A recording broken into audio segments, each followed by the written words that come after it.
We're on chapter 12 talking about air pollution, climate change, and ozone depletion. If I don't get to the climate change or get through all of it along with the ozone, it will be talked about tomorrow with our guest speaker, Tony Malone. Okay, but make sure you go over those slides as well. But I'll do the best I can. All right, so when we're talking about air pollution, okay, we got to talk about the dynamics of the atmosphere. There's different levels of our atmosphere. And the part of the atmosphere that we're most concerned about is what's called the troposphere. Okay, that's the part that's in contact with the Earth. And then the layer just above that is what's called the stratosphere. That's the second layer. And what's so important about that is that ozone layer. That's where it's located. And what's so important about the ozone layer is that is what protects us from the UV, okay, the radiation. So the ozone filters 95% of those harmful UV rays. So it's obviously pretty important to have. So this is just showing you the different layers. Again, the troposphere is what we actually live in. Okay, then we have the stratosphere, mesosphere, and the top one is the thermosphere. So those are the different layers. When we talk about the atmosphere, we also need to talk about climate. And so people tend to misuse that word climate. They get it confused with the word weather. Weather is what's happening right now, okay? And especially here in the high desert this time of year, what we're experiencing right now could be very different from what we're experiencing at 3 o'clock this afternoon, okay? And so what happens is we have these weather, we have these weather conditions that persist, and we take an average, and that average of those weather conditions is what makes up the climate. So the climate is the average of precipitation and temperature. Okay, weather is what we're experiencing right now. Climate is what you can expect. Oh, well, you can expect, you know, this temperature this time of year.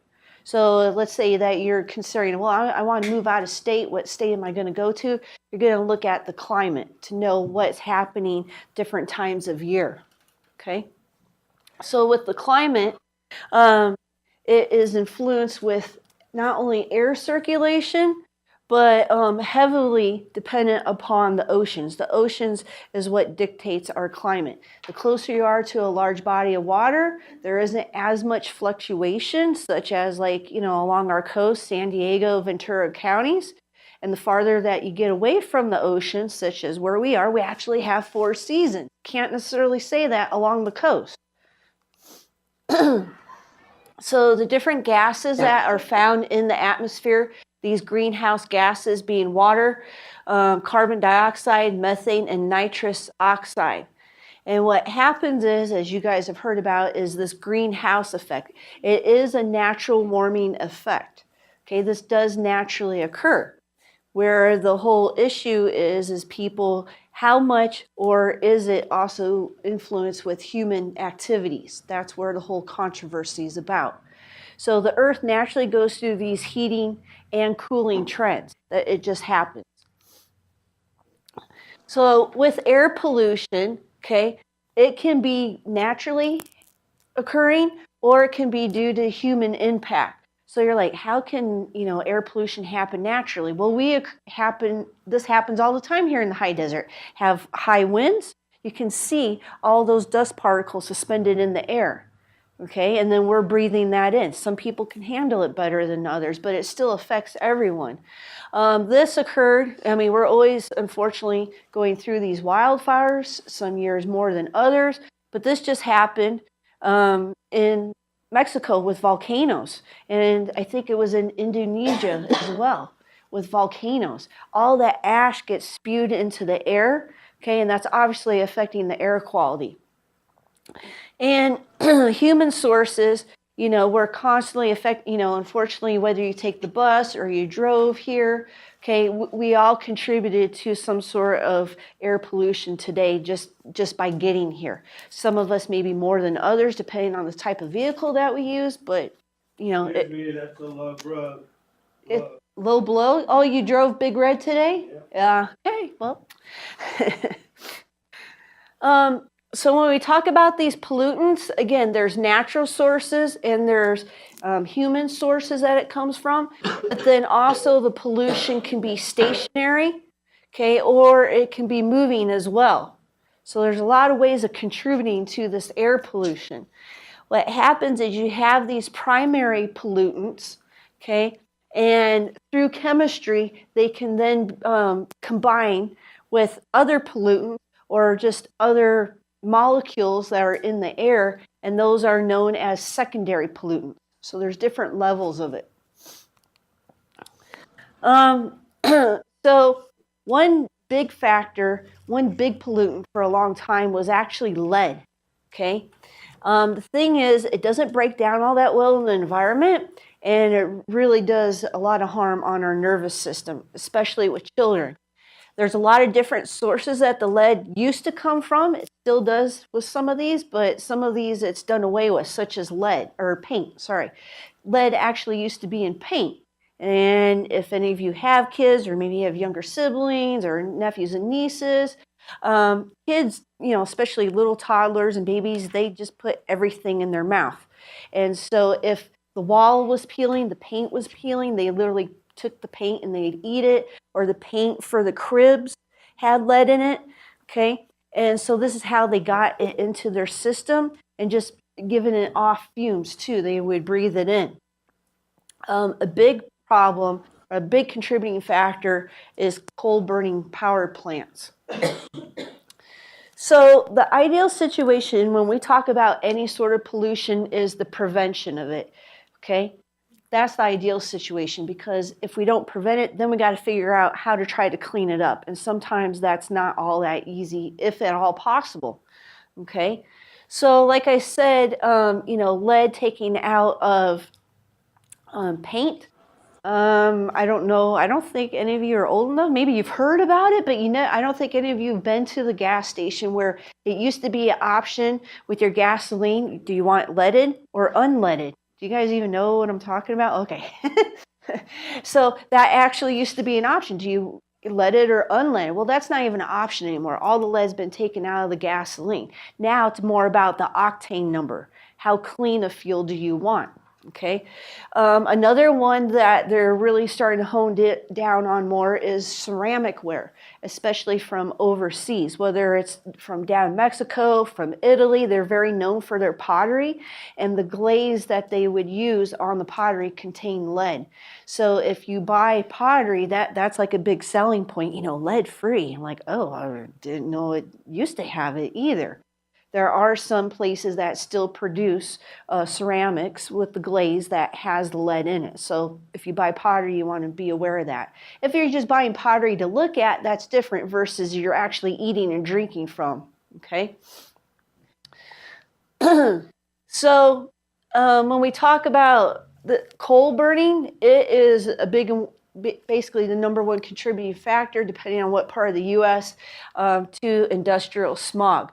This, I downloaded it last night, taken from China, and this is literally how those poor people have to live, okay? Especially in the big city. They have to walk around with these dust masks because of how bad the smog is, and smog has pollution within it. Can you imagine that? That's just like common every day for them, having to wear these. So what can happen is you have this photochemical smog, okay? And basically what you get out of it is you're getting all these pollutants, okay? Let me get to a different one here. I'll get into what VOCs are. Outdoor air pollution, there's ways that we can, decrease it. Some are easier than others. But what happens is those particles, they just settle out due to gravity. What also happens is those particles from the air pollution, they combine with water or snow. And then what do we get as a result of that? What is that called? Your acid rain, okay? I don't hear that much about it anymore, but back in, especially when I was in high school, and we won't go how far that was, back in the 80s, it was really, hey, this is some really bad stuff, okay? And why is it so bad? Well, you know, one of the things is plants aren't able to grow the way they need to and photosynthesize due to this acid rain and snow. So the air pollution can also combine with the sea spray from the oceans, winds, move it around, okay? And we have these chemical reactions that go on. So this is us here. We have the San Gabriel Mountains, okay? And we have the Mojave Desert on the other side, as you know. So outdoor air pollution can be increased by these. But how can it be air pollution increased by mountains and hills? Is it that mountains and hills actually producing air pollution? Onshore flow, or they could also.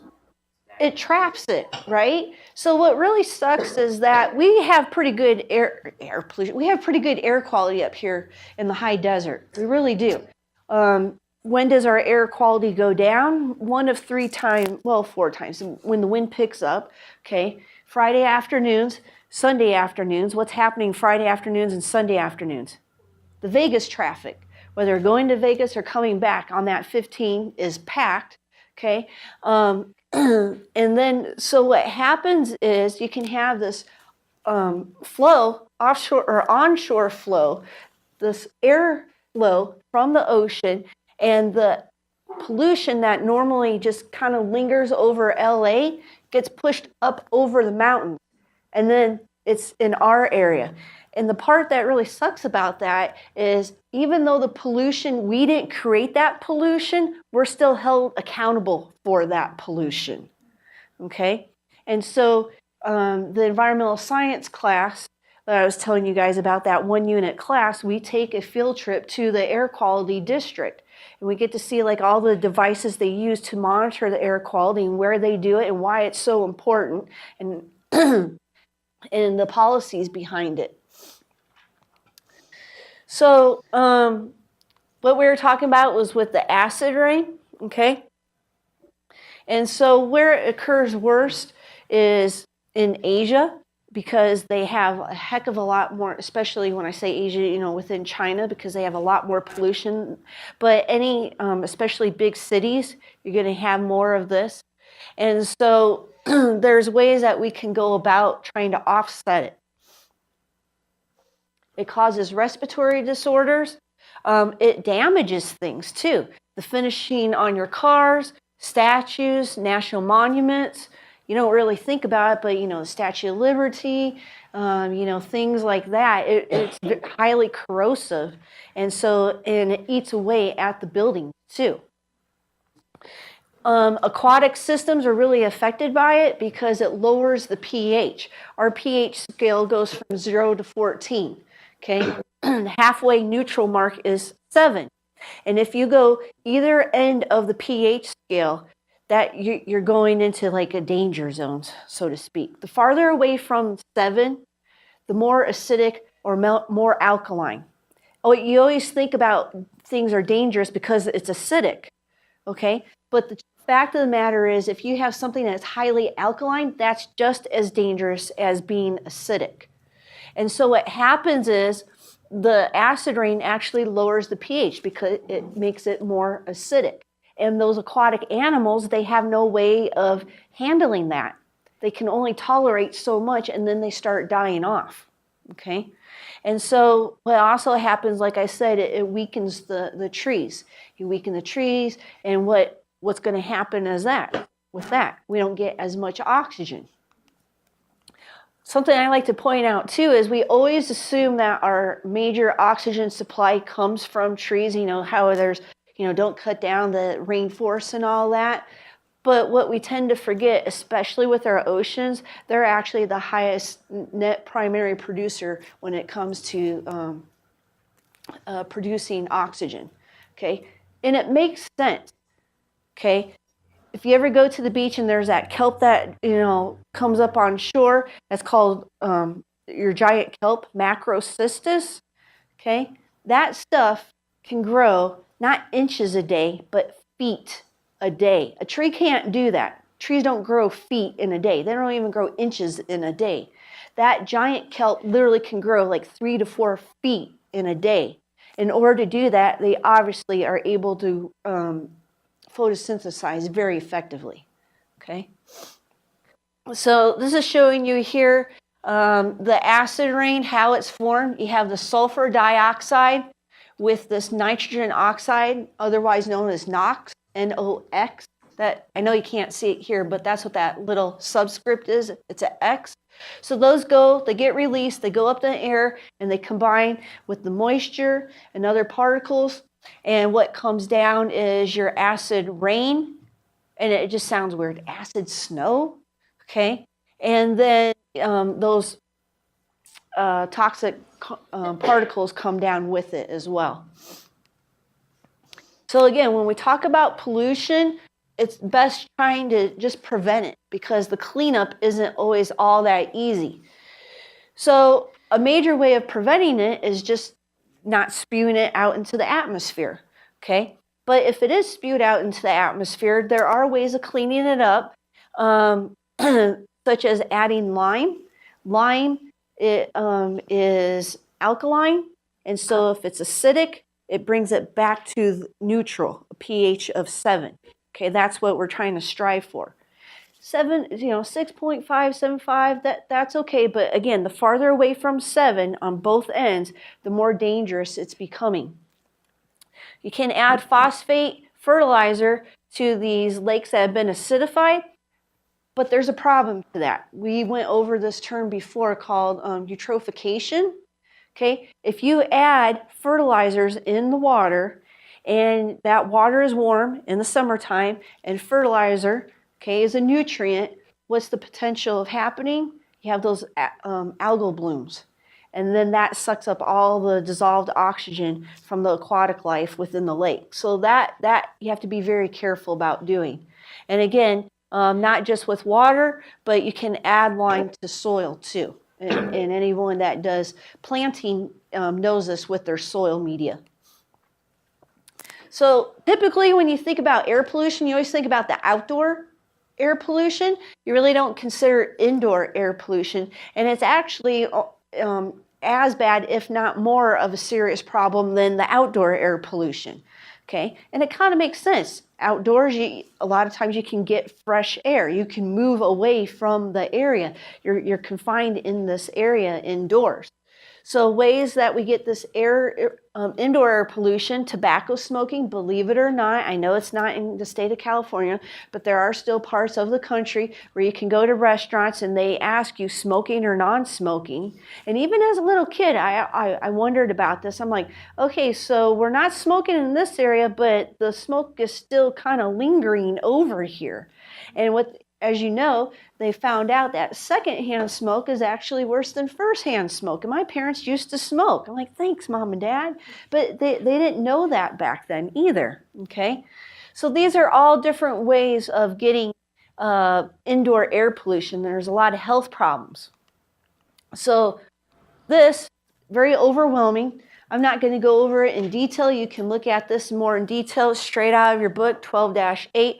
But these are all different ways that we are getting indoor air pollution, okay? Asbestos used to be a really big one. This one is cancer causing, and yet it was used in so many different things. It's a good insulator. It was used in tiles. It was used in roofing. It was used in a lot of different ways. Formaldehyde, okay, there's a big push with a lot of people not having carpet anymore, okay? And that's because there's formaldehyde that's actually within the carpet. They have recycled carpet nowadays, which is pretty cool. And then the one that we're going to focus on is this radon. So radon is actually a radioactive gas, okay? And there's a lot of different sources from it. And people don't realize just how significant radon is, okay? 21,000 people get cancer and die every year due to radon.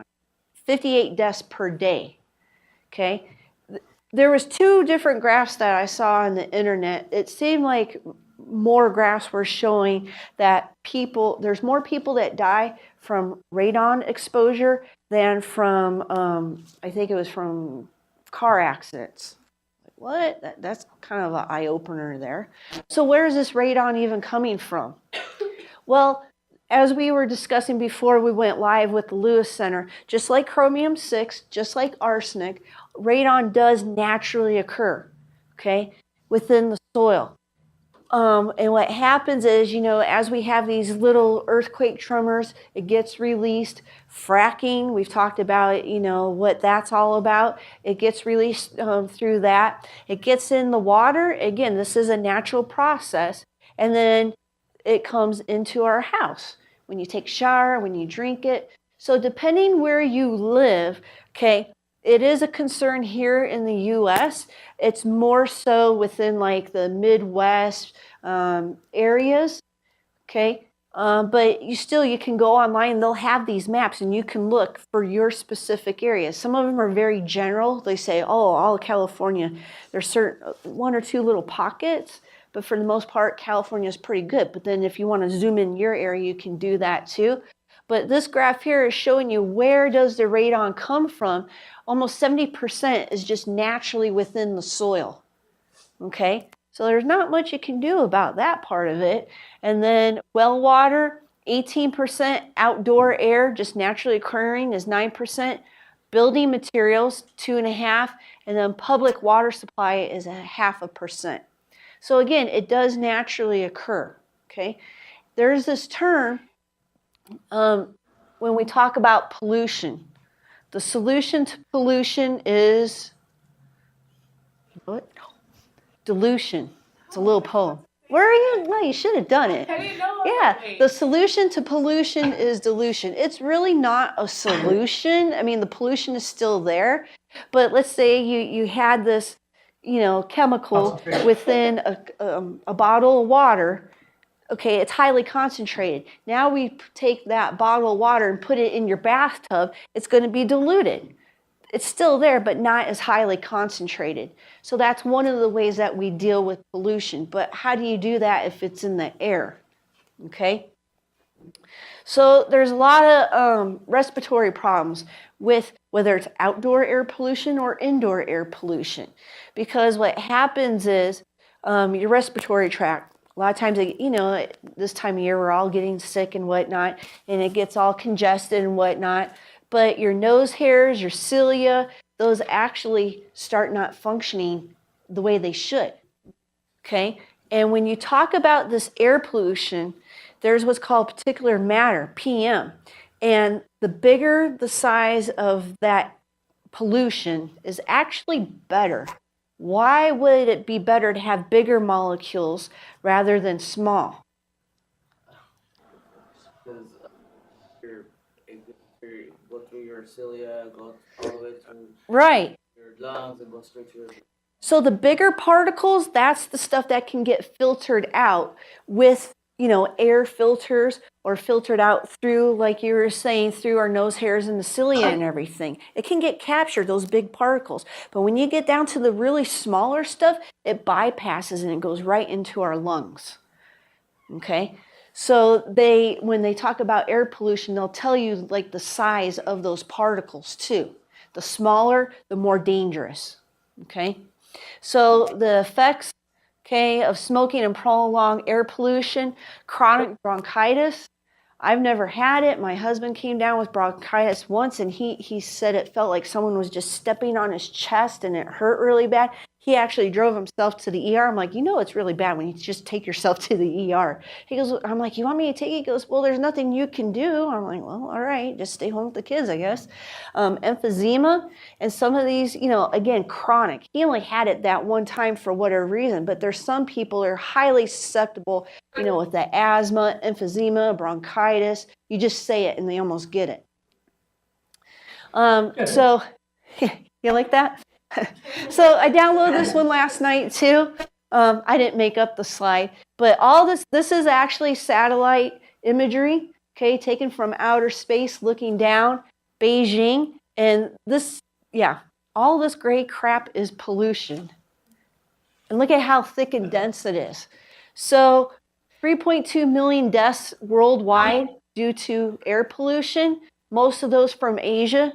Understandably why, because of how much pollution occurs there. But there's quite a bit that happens here in the US, and a big portion of this air pollution comes from coal burning plants. Okay?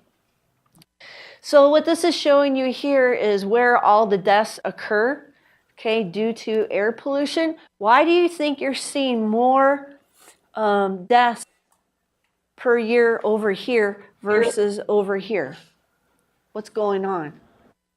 Remember what was that? Regulation over Part is the regulation. I mean, we're known for regulation, but Massachusetts, they're very environmental friendly, very aware too. So what's going on here? there. The coal plants. Where's, coal isn't here, it's over here. Okay? And so they have industries that use more of the coal plants. We don't have as much. It doesn't make sense for us. It's not sustainable. Other than air pollution, it's not sustainable for us to have these coal plants because we have to transport from, 2,000 miles away. Okay? So there are laws and regulations for not only the outdoor air pollution, but also there are some for indoor, but not compared to the amount for outdoor. The whole realizing the indoor air pollution is relatively new compared to the outdoor air pollution. So back in 1970, as a lot of environmental policies came into play, is when the Clean Air Act was passed. It went under some revisions. Okay, that they had this really good document, and then they realized as time went on, we can improve on this, so they did some amendment to it, and it's worked. Okay, none of you guys are really old enough, but I hear stories about people that are at least 40s that have grown up in this area, and they'll say that the air pollution down the hill is actually, down the hill, it's a mountain, but down the hill is actually a lot better than it was 20, 30 years ago. Okay. I'm like, really? Amen. They're like, Matt, did you say something? Amen. Okay. And why is that? Well, it's because of the Clean Air Act. They realize, what? This is the stuff we're breathing in. Yeah, it's important, the stuff that we drink, but it's also important for the stuff that we breathe in. So back where I grew up in northwest Indiana, my mom said with all the steel mills across the lake on Lake Michigan around Chicago, it was just pure red. You didn't even know there was land on the other side because it was so polluted. Nowadays, you go on the Indiana side of Lake Michigan, and you can actually see the skyline of Chicago. Okay, so it has worked. These policies do work. Unfortunately, in less developed countries, they don't have the luxury of always making these environmental policies. It's more of just survival. Okay, and they have more air pollution. They don't have the money to have these filters and the technology it takes to have the cleaner air. All right, let's see here. So you guys can read that. What can be done in order to reduce? Okay, a big one obviously is airports. I mean, you just look at all that stuff coming out of the airplanes. But what's really cool is with technology. I think it was Tony Bonata talked to you guys or mentioned about biodiesel, and you can take used vegetable oil, almost used to be like a toxic waste, okay?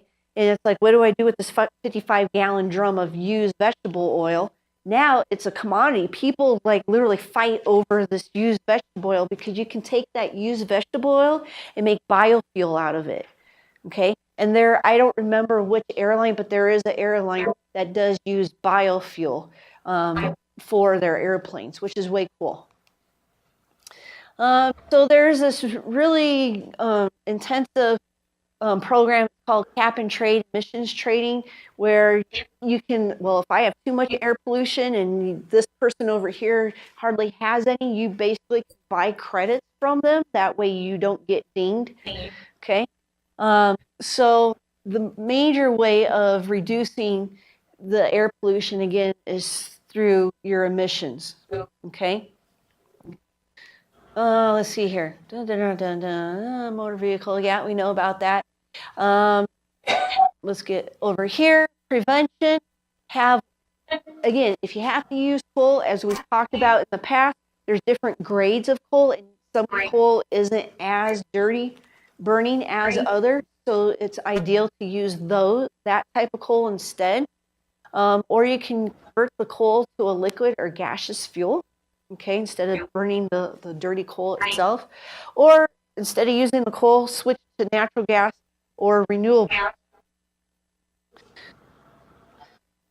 When we talk about motor vehicle prevention, okay, walk or use mass transit, Europe is far much more better at this than we are here in the US. Although you go to like New York City, go to any large city, they have pretty good transit system. But you go to Europe and they only have one car per household, and the cars are not big, okay? They're skinny over there. Why? Because they're biking and they're walking everywhere, okay? Unlike us, we just drive everywhere.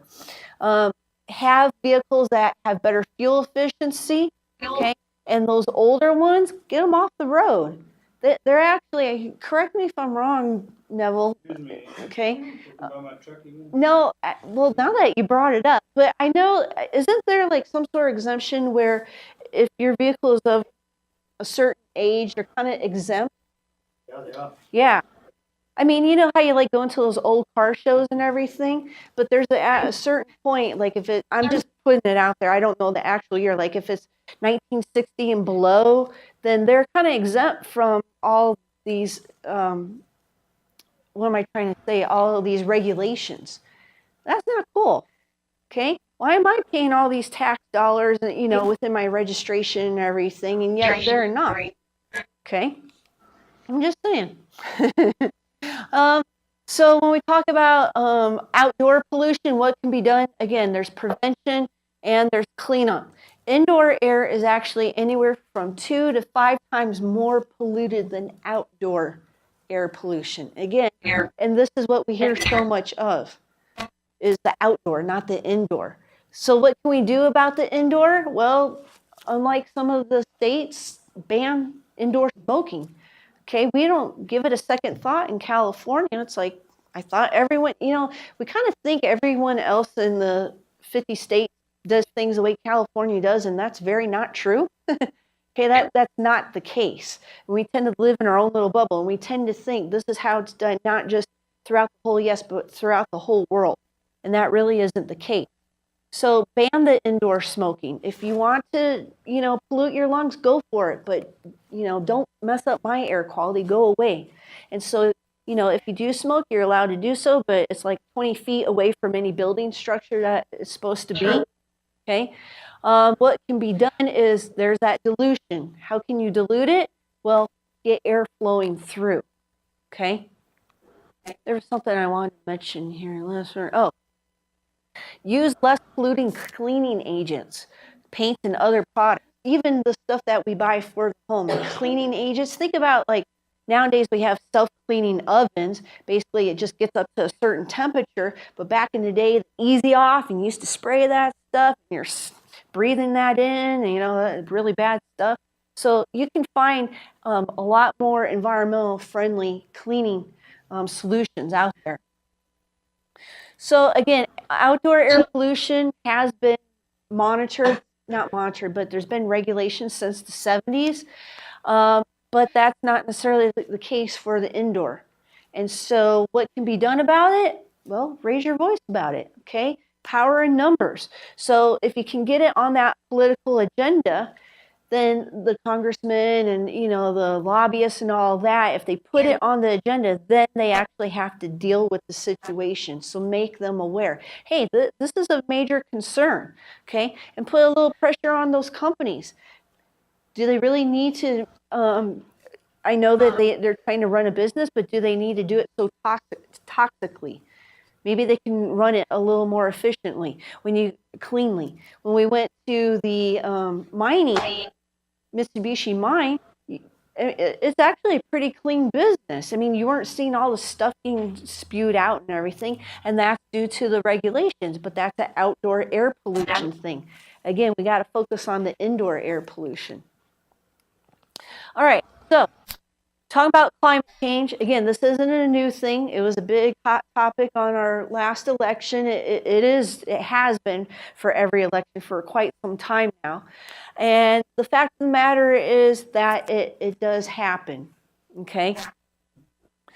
And the average temperature throughout the globe is increasing. So the big part is we're starting to see there's actually what's called a direct correlation, is that since the Industrial Revolution, when we had more emissions being given off, we started noticing that the our temperature started rising too. So I downloaded this. It's from the EPA as of this year, okay, and the data goes through 2015. Where does greenhouse gas emissions come from? From electricity. Okay, that's the big one, making our electricity. Next is our transportation. Again, we could come up with cleaner ways. It's unfortunate, it's weird, but it's unfortunate how long it's taken us to get where we are today. We've actually had a lot of this technology, okay, but think about, like, you know, back in the day when the plasma TV first came out. They don't even have them anymore, okay? But when the first plasma TV did come out, how much were they? They're like $10,000, $12,000. I'm sorry, but that's a car. I'm not going to spend that much on a TV, okay? But as time went on, the price started coming down, okay? So with our transportation, we've had a lot of this technology, but it wasn't where it was affordable, okay? And then industry contributes 21% to emissions, commercial and residential 12%, and then agriculture actually has a role in it at 9%. So there was a panel developed in 2007. Okay, basically they decided we really, you know, this is not a good thing. And so they decided that they were going to start actually analyzing what's happening. And so over 2,500 scientists have worked over 20 years just collecting different data, okay? And generally what they're saying is it's warmed up, okay, about a degree since 1980. Right. You're like, well, it's only a degree. What's the big deal? Well, we'll get into that. Where the debate is are human activities actually influencing this global warming, or is it just we're in this natural, you know, warming trend? Well, we are in this warming trend, but again, how much of this, if any, is it contributed by humans? That's where the debate is, okay? So again, the ocean's big primary producer for photosynthesis, and they're also a major, what's called a carbon sink. Carbon just naturally goes to that area, and after it stays there long term, it gets what's called sequestered, okay? So it goes into this long-term storage.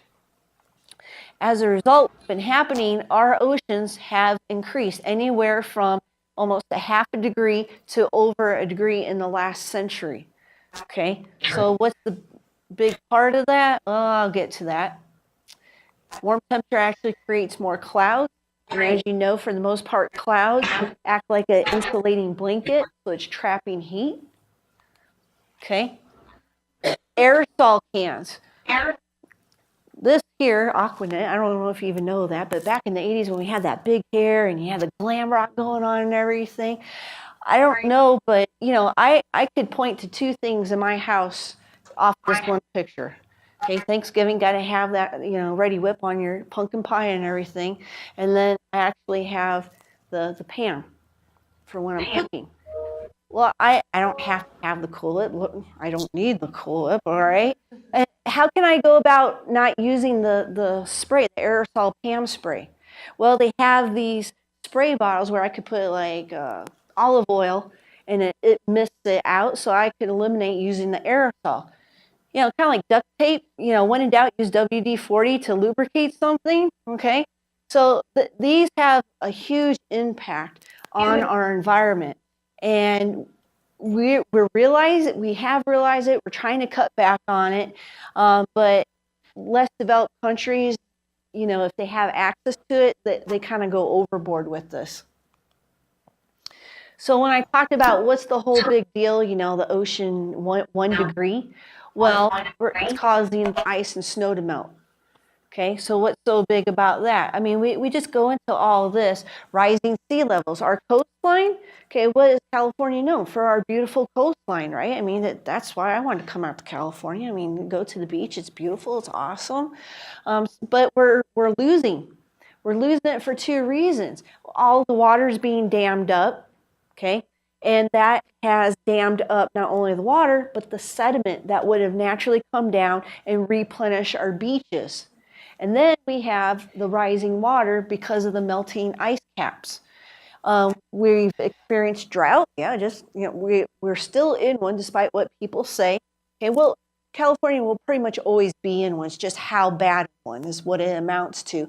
Extreme weather events, okay, threats to biodiversity. This one here is really just now starting to get some notice about it, is ocean acidification. Our oceans are becoming acidic. The fish they can't deal with it. Okay, there's that tolerance point. They can only handle so much, whether it's of the acid, the acidification taking place, or they can only handle so much of a temperature change too. Okay, they can migrate, but again, they can only go so far, that sort of thing. So when I said, what's the big deal? You have a polar bear here, and the way that they do their hunting is off these patches of ice. The patches of ice are smaller, so they can't get from one patch to another, and so they're not able to hunt as effectively as they were. Okay, so you'll see the polar bear starving nowadays as a result. All right, let's see here. Blah, blah, blah, blah. We already talked about this. Sea level will rise. This is what, based off of a model we done. 1 to 2 meters, which is about 3 to 6 feet. Okay, there's about 3 feet to 1 meter. That's a lot. 3 to 7 feet by the end of the century. Okay, well, that's well beyond my lifetime. Okay, but still, that's quite a bit. So we got to figure out what can be done about that. So option is, again, reduce the amount of greenhouse gas emissions, okay, and come up with strategies to reduce the harmful effects. Well, that one's more difficult. This one is easier to do, but they're both doable. So what this diagram is showing you, it's called a tipping point, okay, and it's showing you all the possible climate tipping points. All of these are possible tipping points. What happens is, this diagram is showing is, let's say it's a bowling ball, and you're on top of the hill, okay? And if I just give it a nudge and it starts rolling down, is that ball going to just naturally stop? No, things in motion tend to stay in motion type thing, okay? So here, we're still okay. But once it goes over, and you've gone over that point, there's no going back. These are all possibilities, okay, of climate tipping points. And the thing is that they're possibilities, and as time goes on, we're starting to realize they're just not possibilities. These are actually happening, but we don't know how close we are to these tipping points. And Tony Malone tomorrow will go into further detail about that. He feels we've already gone past it. And once you've gone down, there's no turning back, okay? But there are ways we can alter it. Like I said, something as simple as emissions.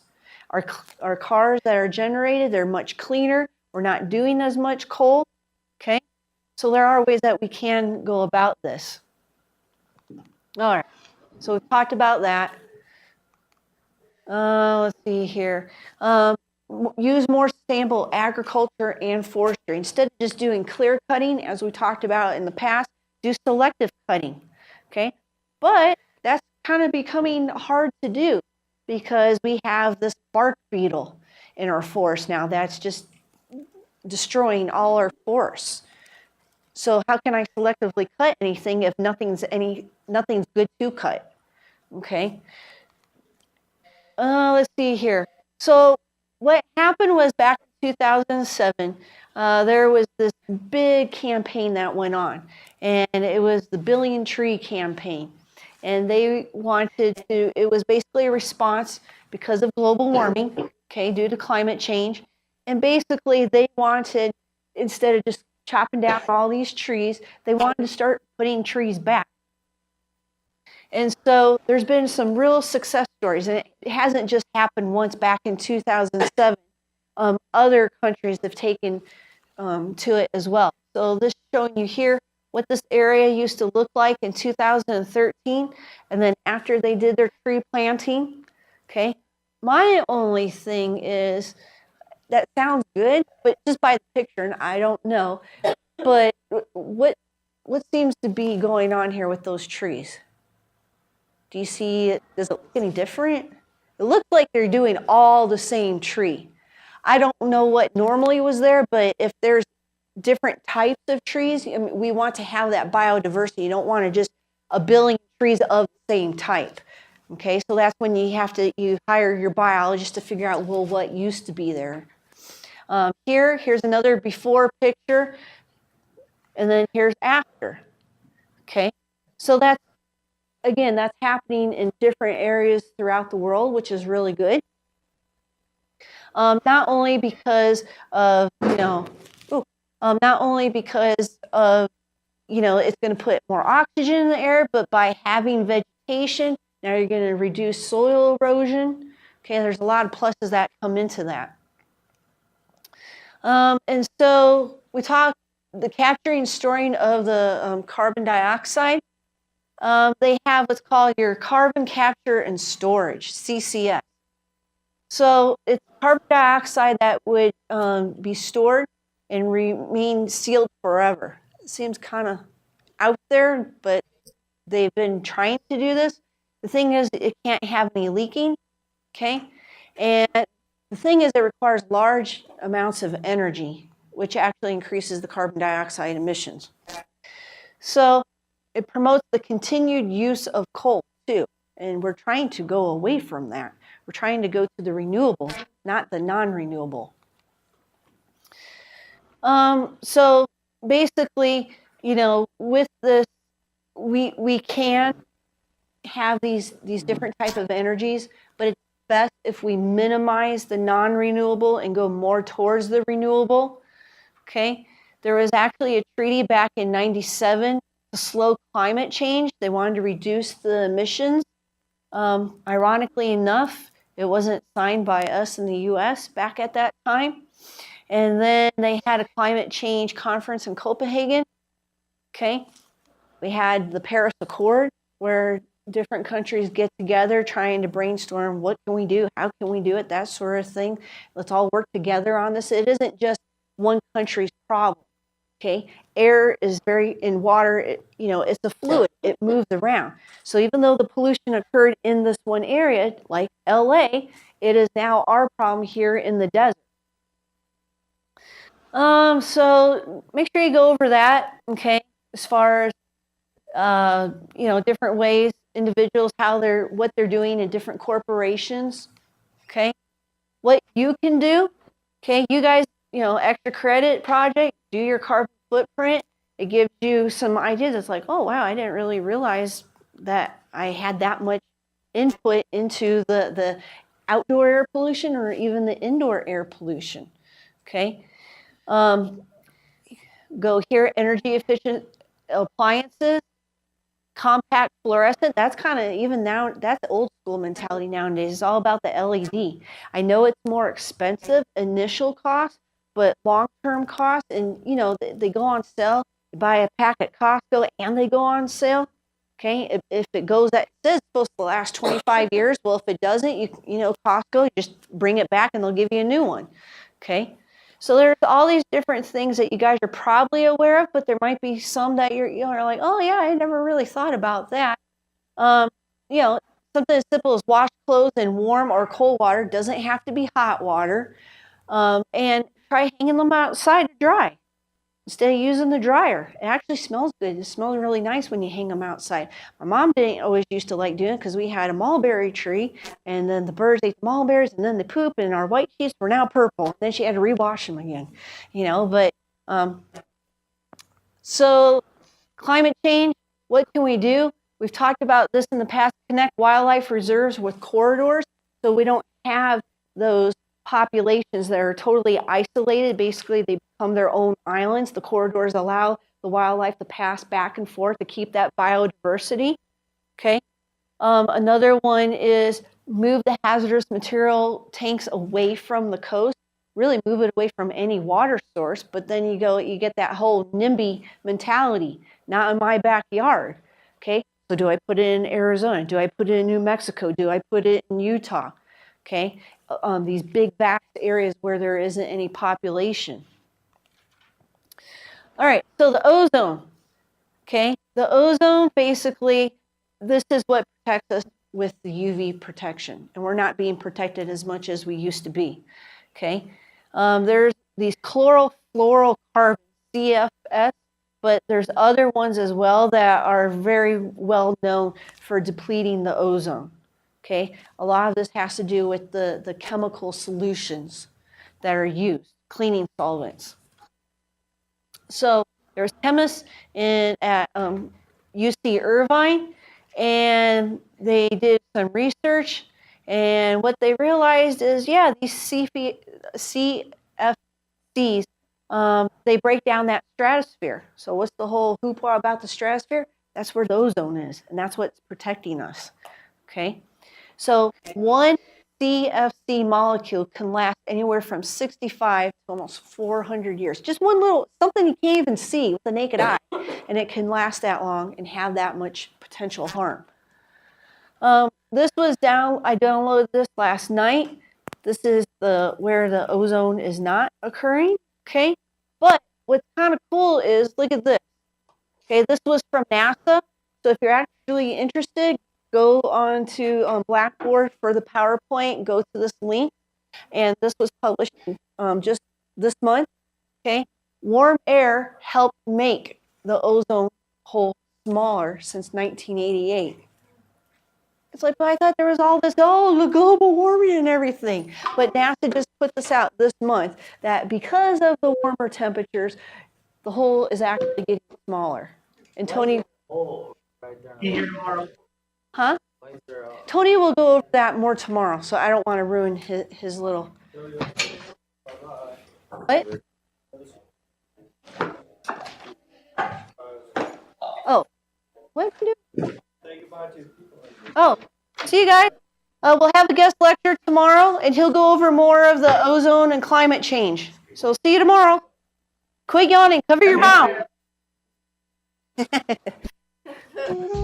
All right, guys. So have a good day, and we'll continue this. Okay?